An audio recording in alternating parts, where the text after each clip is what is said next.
Bonjour à tous les parents, je suis très contente de vous retrouver ici dans ma troisième et dernière capsule.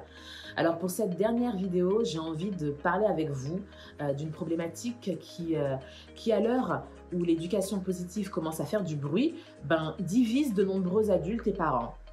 Alors je pense en effet qu'il est nécessaire et intéressant d'aborder la question des punitions et des VEO quand on cherche à accompagner autrement nos enfants. Dans les premières vidéos, je vous ai parlé de la pose des limites et de la CNV, de la communication non violente. Ouais, je sais ô combien ce n'est pas facile d'élever un enfant et de se montrer à la fois juste et bienveillant quand les limites et les règles qui ont été fixées sont dépassées. Je vous en parlerai certainement à une autre occasion, mais il faut quand même savoir que nos réactions ou nos surréactions ont souvent pour cause notre mémoire traumatique. Donc, nous allons voir ici qu'il existe des alternatives à la punition, aux cris, aux fessées et à toute forme de violence qu'on nomme les VEO, les violences éducatives ordinaires. Alors, les VEO, elles sont utilisées à titre éducatif, elles sont admises et autorisées par la société et c'est pour cela qu'on dit qu'elles sont ordinaires. On a par exemple la fessée, la tape sur les mains, le chantage, certains utilisent l'humiliation, les punitions. Voilà, donc c'est un package de VEO. Une fois qu'on a posé ce cadre-là, on va essayer de faire une capsule plus ou moins interactive dans la mesure où je vais vous demander là maintenant de prendre une feuille et un stylo et de répondre à cette première question. En tant que parent, qu'est-ce qui vous agace le plus dans le comportement ou les attitudes de vos enfants, que ce soit à la maison ou à l'école? Donc vous pouvez mettre sur pause la vidéo, le temps de vous laisser justement le temps d'énumérer par écrit les difficultés que vous rencontrez. En tout cas, je peux déjà vous dire que pour beaucoup de parents, les caprices en font partie, même si j'aime pas ce terme, le manque de motivation de leur enfant, les bagarres dans la fratrie, les mensonges, le fait de devoir répéter plusieurs fois la même chose, enfin voilà des exemples, mais si vous en avez d'autres qui correspondent un peu plus à vos enfants, n'hésitez pas à les noter. Cette liste, on l'appellera liste numéro 1. Maintenant, je vais vous poser la deuxième question pour laquelle je vous demanderai aussi une feuille et un stylo.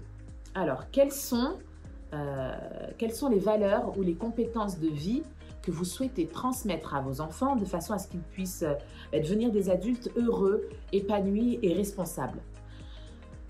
Par exemple, j'ai beaucoup de parents qui diront qu'ils souhaitent que leur enfant sache faire preuve d'autodiscipline, soit responsable, soit être capable, sache être capable de résoudre des problèmes de la vie de tous les jours, qu'il soit honnête, qu'il sache faire preuve d'empathie ou de compassion, qu'ils sachent être respectueux des autres et d'eux-mêmes, qu'ils sachent gérer leur argent. Enfin, donc, il y a plusieurs valeurs en fonction de soi. Donc, pareil que pour la première question, vous pouvez mettre pause pour répondre tranquillement à cette question et nommer cette liste numéro 2.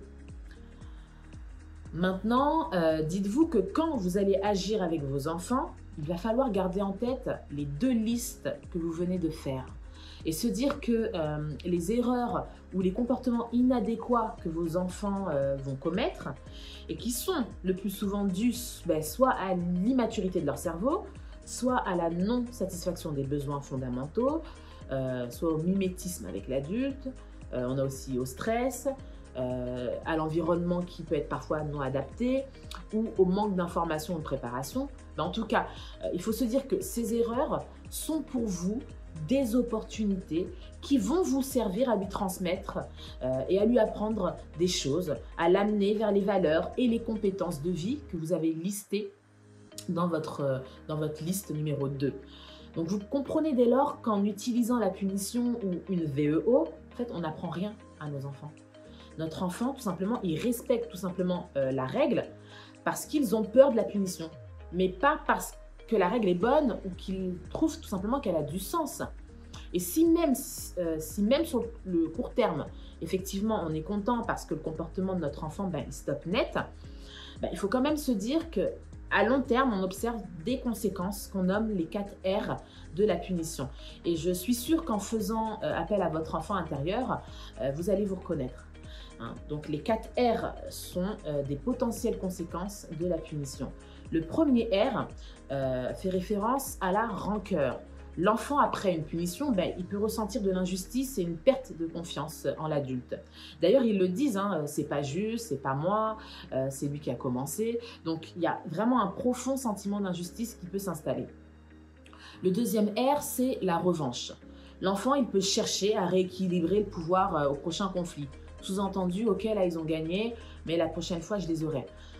Donc ça, c'est un exemple. Là. Le troisième R, c'est la rébellion.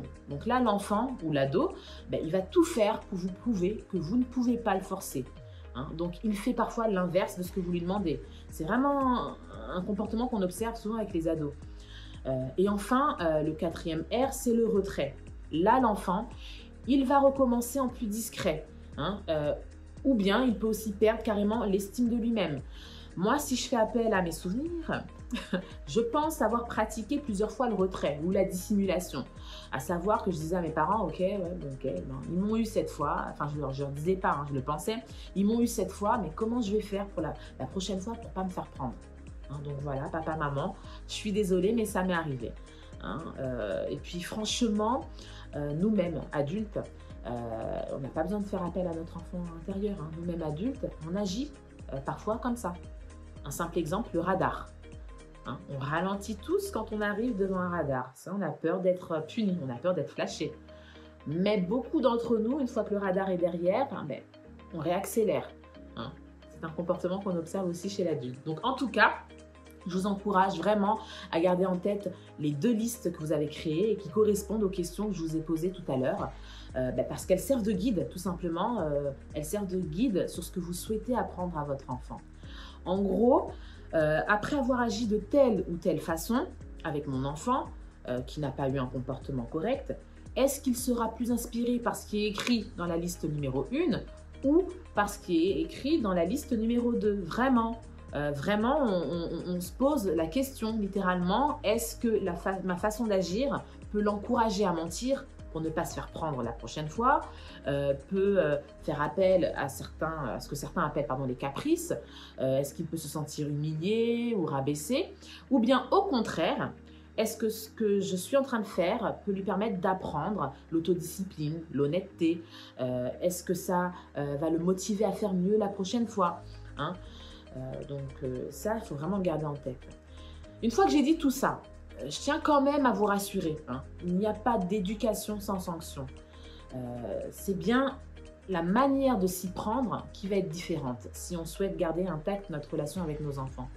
Du coup, au niveau des alternatives à la punition et au VEO, on peut par exemple inclure son enfant dans la recherche de solutions pour ne plus que le comportement inadéquat se reproduise. En gros, quelle solution on peut trouver ensemble pour que ça ne se reproduise plus, tout simplement. On peut aussi utiliser des outils de retour au calme. Ou au contraire, ça se fait souvent, on peut faire appel à ce qu'on appelle des jeux chahuts. Hein, quand on voit qu'il y a un trop plein d'énergie, qu'il a besoin de décharger ses émotions. Hein. Vous pouvez aussi mettre en place des routines quotidiennes avec des images ou non pour les plus petits que vous construisez avec lui. Hein, ça peut être intéressant de le faire avec lui puisque concrètement, il sait du coup ce qu'on attend de lui. Hein. Votre enfant, il peut aussi tout simplement réparer son erreur au lieu d'être puni. Hein. Du coup, là, on lui apprend à être responsable, on lui apprend l'autodiscipline. Hein, il faut se dire vraiment que ce que nous voulons, c'est qu'ils réfléchissent à comment réparer leurs erreurs et comment mieux agir la prochaine fois. Un truc aussi tout bête, c'est de s'assurer qu'il a bien compris la règle. Hein, vous pouvez aussi utiliser la CNV et pour cela, je vous invite à regarder ma capsule, la dernière vidéo que j'ai faite. On peut aussi penser au contact physique affectueux. Un gros câlin, par exemple, avec un tout petit qui fait une crise, ça peut l'aider énormément à s'apaiser, au lieu de crier, qui du coup produira l'effet inverse. Donc, on remplit le réservoir affectif de son enfant. Hein. Ça peut être aussi une excellente alternative à la punition ou au VEO pour les tout petits. Alors j'arrive à la fin de cette capsule, mais je tenais à souligner qu'il faut que la sanction ou l'alternative à la punition que vous allez trouver, elle ait un lien direct avec l'erreur commise. Il faut qu'il y ait un rapport. Par exemple, priver un enfant ou un ado de regarder son émission télé favori ou le priver de sortie, ça n'a aucun sens si l'erreur commise n'a aucun rapport avec la télé ou les sorties. Et surtout, n'oubliez surtout pas justement que lorsqu'un enfant a un comportement que vous jugez incorrect, les deux questions qu'il faut se poser, c'est qu'est-ce que mon enfant est en train de me dire en agissant ainsi, hein? Et comment comme j'ai pu le dire dans la première capsule sur la pose des limites, comment je vais faire pour l'accompagner au mieux, hein? Ça, c'est une question qu'il faut se poser. Donc la vidéo touche maintenant à sa fin. Merci beaucoup pour votre écoute. J'espère vous avoir donné quelques pistes pour garder une relation saine avec vos enfants lorsque leurs comportements sont inappropriés. Et le petit mot de la fin, je dirais, c'est de ne surtout pas vous inquiéter ou ne surtout pas culpabiliser. Il n'y a pas de parents parfaits. Nous apprenons beaucoup avec nos enfants.